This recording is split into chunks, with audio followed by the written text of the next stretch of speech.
Fucking staring you down, bud. It's a challenge. It's a challenge.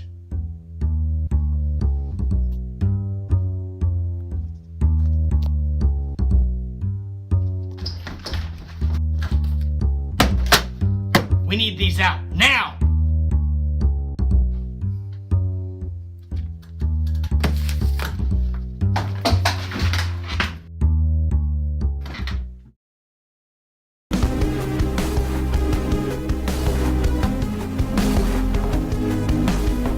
Thanks for watching my Dank Garage. We really appreciate it. And in this first episode, we have Matt Howard, race car driver, Dave Sandell, outdoorsman and boat enthusiast. So stick around.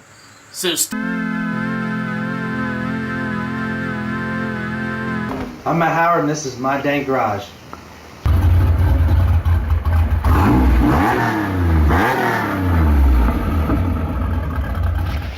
£42 injectors, ported blower. I just recently switched over to a Gen 5 supercharger with North Star throttle body and LQ4 map sensor, which the LQ4 is the 6-liter V8 in the Chevy truck. Had the cables updated in ACM and got that working on this motor, and it's actually a little more responsive than the original by far. So other than that, I mean, I put power steering in it, C4 Corvette steering rack with electro-hydraulic power steering out of a 2005 Toyota MR2 Spider. That was the best thing I ever did, was put power steering in this thing, because before it was 3.5 turn dump truck steering. I actually pulled something in my arm trying to drive it at a pro solo in Wilmington one year. I was like, you know what, I gotta get power steering in this thing. It's gonna kill me. And sure enough, I put bucket seats in it with an actual harness, and I put 2-turn power steering in it, and it transformed the car. The car's, it's effortless to drive now. Let's see, it's got XP cam, 150-pound pro valve springs. Let's see, 3/8 push rods, titanium retainers. I got 42-pound injectors down here. Let's see what else. Gen 5 blower. I actually upgraded from the Gen 3. It's a little bit more efficient. It's about a 20 horsepower at the wheel bolt-on, or roughly 9%. So the more power I make, the more it gains from just a supercharger. It also has a North Star throttle body with LQ4 map sensor, and I'm running 3-inch pulley now at 93 octane. Nice. And it makes 350 horse at the wheels and about 360 foot-pounds of torque.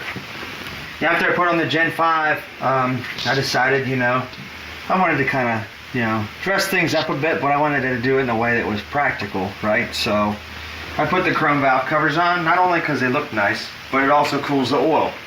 I don't have an external oil cooler on this. I've actually seen like a 20 degree drop on my oil temperature gauge from it. And then I also put aluminum, billet aluminum fuel rails with an external fully adjustable regulator. As for the transmission, it's actually an F23 5-speed out of a 2002 Cavalier. Everybody asks me, it's like, how the hell do you get that to hold that much power? It's like, it does, People are running 800 horsepower through these transmissions. And it just does. They're holding up. I mean, honestly, if I go too much more power, if I make more than 350 at the wheels, I'm going to start worrying about axles. Chris Markham's got a Fiero with the same engine trans combo, and he literally sheared an axle clean off at the drag strip about a month ago. It pretty much fits in here like it's factory. I mean, if you looked at this right now, obviously it's got go fast parts all over it, but it looks like it could have been put in here from the factory. And then on the outboard side here, instead of the original wheel hubs, the wheel bearings, which are weak in these cars, I actually took the knuckles off and took them to Dan Seibert up the street, and he machined the knuckles out to accept the larger J-body cars like the Cavalier, Sunfire, which have a lot stronger wheel bearing. Same spline for the axles. It literally, after he machined the hole, the bearings bolted right in, axles bolted right up, and it's the same bolt pattern. So a lot stronger in the rear end now, and making that much power, you definitely need strength back here. I also put ARP wheel studs in the back for cheap insurance.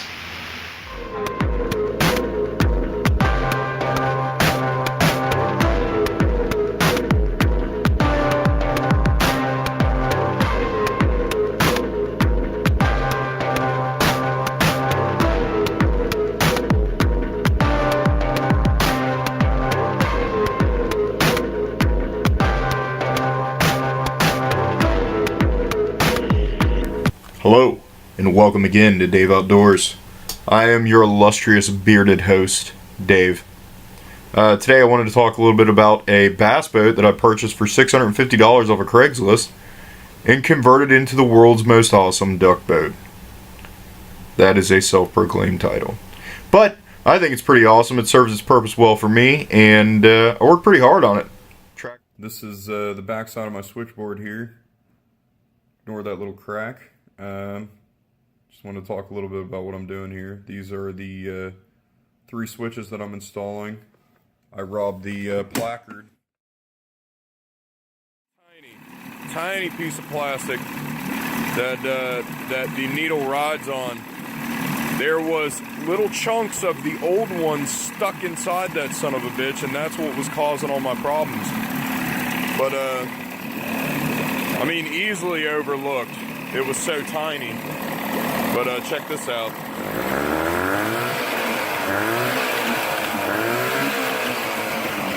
I finally have finished my boat project, and here is my 35 horsepower Johnson.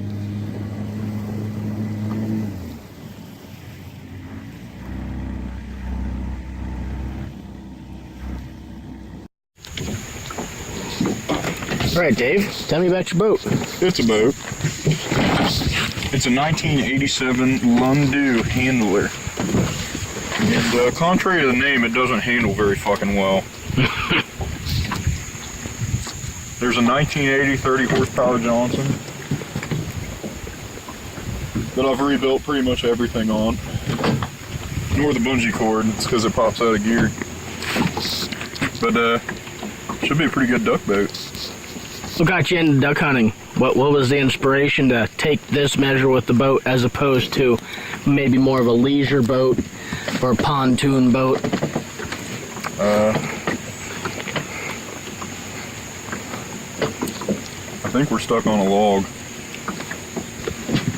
The main reason I got a bigger boat is so I could expand my hunting opportunities for the duck season. Because with a little boat, you can't really get in the river or anything. I don't know how far I would be willing to go in the river in this, but I think it should work nicely for east fork, even though it's over hunted. There's fucking never ducks here. That's usually anyways. Been duck hunting with my uncle for when I was a kid. He used to take me out. I deer hunt a lot on my own, but it just doesn't do as much for me as duck hunting. It's more exciting. You can talk, like, just kind of hang out, shoot birds. Ducks taste a lot better than deer taste anyways. A lot better. That's an opinion. Not that I don't like deer meat, but it's just, it's a lot easier hunt too. Like, you don't have to control your scent because they're coming in from the sky. You just throw the decoys out, and if you're on the X, which is where they land, X marks the spot, they'll come right back to the same spot every time. So you gotta spread the decoys out and you call good. Everything goes good. Deer hunting is, if you trophy hunt, it's a lot more labor intensive. Spend a lot more time trying to chase antlers than anything. It becomes a pain in the ass, especially when the property you hunt on, other people hunt on, and they disturb the patterns and everything else. Where it hits a low pressure point underneath the prop, and it causes the water, because it's in a low pressure area, to start boiling. So it just turns the fucking water to steam around the prop, and then the prop can't gain any ground, so it's like the prop is just spinning freely, doing nothing. Not good for a motor. Really no, it needs the resistance.